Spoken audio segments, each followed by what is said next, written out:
Bonjour, vidéo sur les interactions, classe de première, spécialité physique. Dans cette vidéo, on va voir la force de gravitation et la force électrostatique. La force de gravitation, son expression, c'est grand G fois ma fois mb sur d au carré. Donc ma et mb sont les masses des objets A et B, on les exprime en kilogrammes. D, c'est la distance qui sépare ces deux objets de centre à centre. La distance s'exprimera en mètres, et grand G, c'est la constante de gravitation, qui vaut aussi 67 fois 10 moins 11, mais valeur que vous n'aurez pas à connaître, qui sera fournie à chaque fois. La force électrique, ou la force de Coulomb, c'est cette expression-ci, à la force de gravitation. K, c'est la constante de Coulomb, qui vaut 9 fois 10 puissance 9. Q, A et QB, ce sont les charges des deux particules A et B. On met le produit des deux charges dans une valeur absolue. Pourquoi? Parce que on calcule ici la norme d'un vecteur. Une norme doit toujours être positive, alors que les charges, elles, peuvent être négatives. Donc pour éviter d'avoir une valeur négative par le calcul, dans le calcul par la suite, on met une valeur absolue. D est la distance entre les deux particules chargées, aussi au carré. Pour la force de gravitation, si on schématise le vecteur force, donc il part par exemple de l'objet A vers l'objet B, donc c'est la force exercée par B sur A, donc donneur sur receveur. La direction de la force de gravitation, ce sera toujours la droite d'action qui passe par le centre de A, le centre de B. Et le sens, c'est de A vers B, pour la force FB sur A. Pourquoi? C'est une force dite attractive.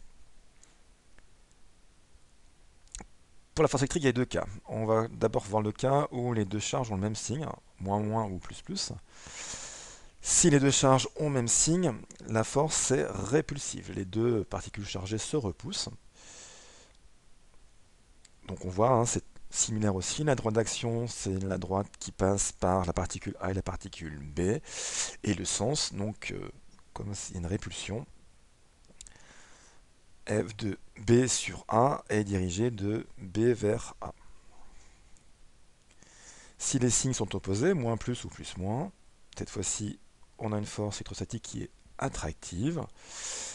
Et on retrouve donc un schéma similaire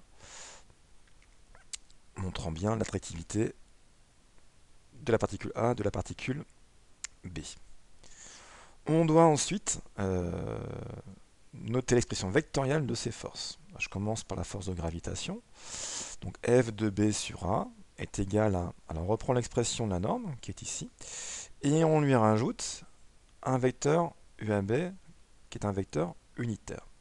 Alors déjà, première chose, pour l'expression vectorielle, j'ai un vecteur à gauche, donc j'ai un vecteur à droite, alors que pour le calcul de la norme, je n'ai ni vecteur à gauche, ni vecteur à droite. Il faut faire attention au niveau de la rigueur dans vos écritures. Alors quel est le rôle du AB? Un vecteur unitaire a pour objectif de simplement montrer ou de désigner une direction et un sens.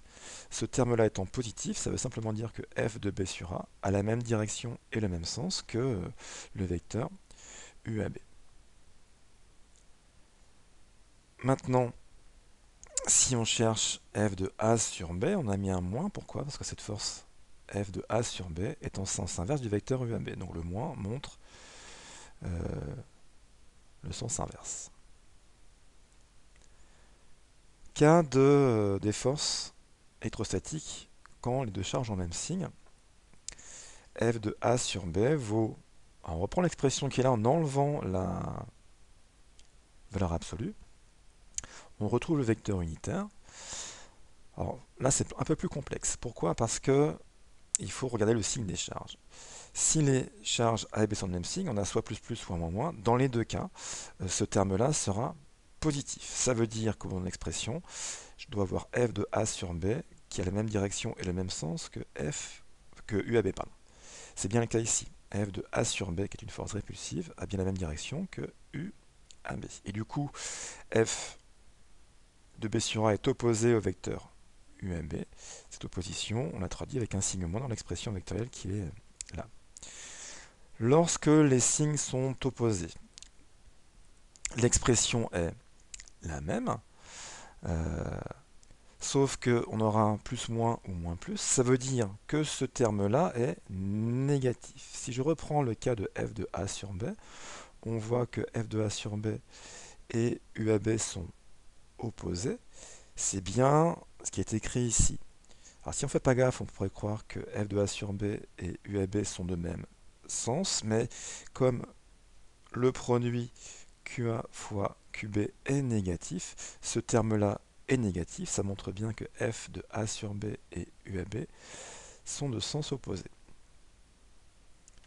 A contrario, le moins qui est devant f de b sur a, le moins qui est ici va compenser le moins du produit des charges. Donc on a f de b sur a et UAB qui sont de même sens. Donc ne pas confondre l'expression vectorielle avec l'expression de la norme ici. Et puis lorsqu'on a l'expression vectorielle, on n'a pas le choix, mettre un vecteur unitaire ici pour pouvoir décrire le sens et la direction de nos vecteurs forces, que ces forces soient attractives ou répulsives. Merci de votre écoute.